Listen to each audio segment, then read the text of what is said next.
Chapter 10, beginning and ending. What would a story be if it didn't have a good beginning or a good ending? And think about it, that's what you're going to be doing. You're going to be telling us some type of story. You're going to be informing us, persuading us, you're going to be telling us a commemorative, but you have to have a beginning and an end. Now, the intention, the introduction, like I said, you can't write it until after you've written the body of the speech.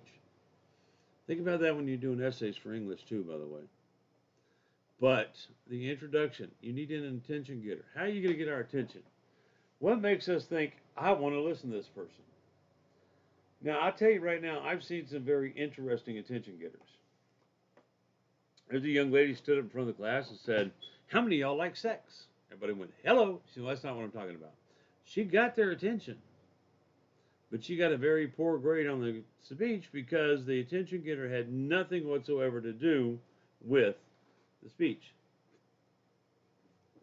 So, I had a kid that I call him a kid. I apologize. I don't mean to insult anybody, but he was a high school dual enrollee, and I'm not sure if I told you all this or not, but he got up to give a speech, and he walked up there and he said, well, you know how women are. Yeah, he got everybody's attention.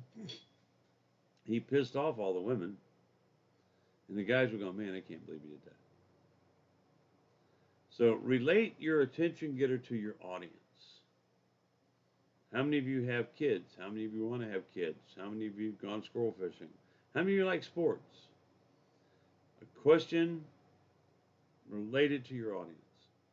Show the importance of your topic. You can startle or shock them. I had one student walked halfway down the aisle and slammed her hand on the desk and pointed at somebody and said, you're going to fail! In a loud voice. And everybody said, wow, she shocked everybody. But then she continued to give her speech from the middle of the classroom instead of the front of the classroom. And that hurt her too. She was talking about educators, teachers. You want to arouse their curiosity. Tell them a story that really doesn't have an ending yet. And tie into conclusion, tie back into that story. But make them want to listen to you. You can ask them a question. How many people think the price of books are too high? How many people think we ought to have a stricter dress code? We should have no dress code. How many people think that all tests should be open book? You could start with a quote. I remember what I told you about quotes.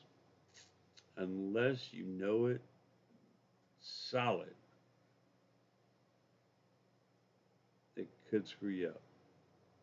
It could mess you up, make you forget, get flustered, da da da. But a lot of times, a quote that most everybody knows is a good one to start with. Ask not what your country can do for you, ask what you can do for your country.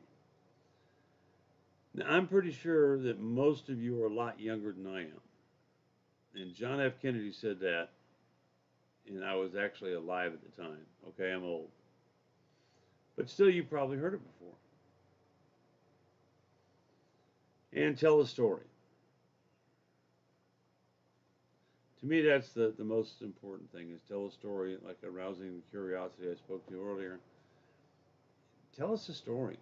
I mean, you grew up learning by storytelling. You learned what the big bad wolf was. You know, all those fairy tales are like more gruesome than what you've heard. Look up the originals.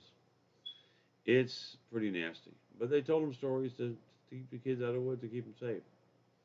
Tell us a story. Reveal the topic. Make sure in your introduction your thesis statement is there so we know what you're going to talk about.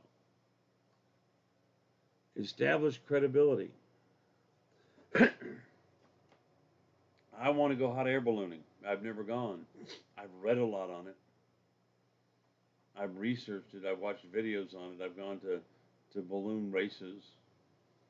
So I can talk about that to establish credibility. Preview the body of the speech. Tell us what you're going to talk about. In every speech, you should tell us 3 different times. The introduction, you should tell us what you're going to say. The body, you should say it. In the conclusion, you should tell us what you said. But don't do it the same way. Good morning, everybody. My name is Vern. Today we're going to talk about squirrel fishing. We'll cover the history, the rules, and the equipment. Or the history, the equipment, and the rules, whatever order you want to put them in.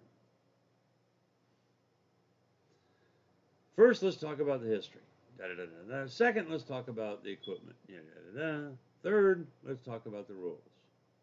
And in conclusion, to sum it up, and it's one of those signposts that you need to tell us about, the transition signpost. And in conclusion, to sum it up, what I talked about was, let us know you're going to end the speech. That's worth 5 points on your grade sheet.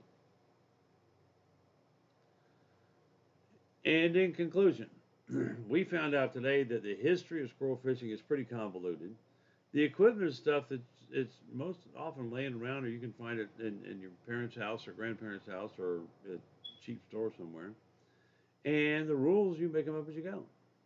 Don't say, and in conclusion, today I talked about the history, the equipment, and rules of squirrel fishing. That's boring to begin with. And we don't want to list. Tell us about it. Tell us differently. Summarize your speech. In the conclusion, summarize it, like I just did with the what we talked about was. Don't give me a list. You could end with a quote. You could end with a dramatic statement. You could refer back to the introduction. In the story I was telling you about the little boy, that was me. It ties it together. It makes it more enjoyable for us to listen to. And that's a short video because there's not a whole lot in here we hadn't talked about before. The book is pretty repetitive. I try to keep it short, keep it to the point, but I get off track sometimes. Looking forward to seeing your responses in the discussion. Looking forward to seeing your speeches. If you have any questions, you know where to find me. Have a great day.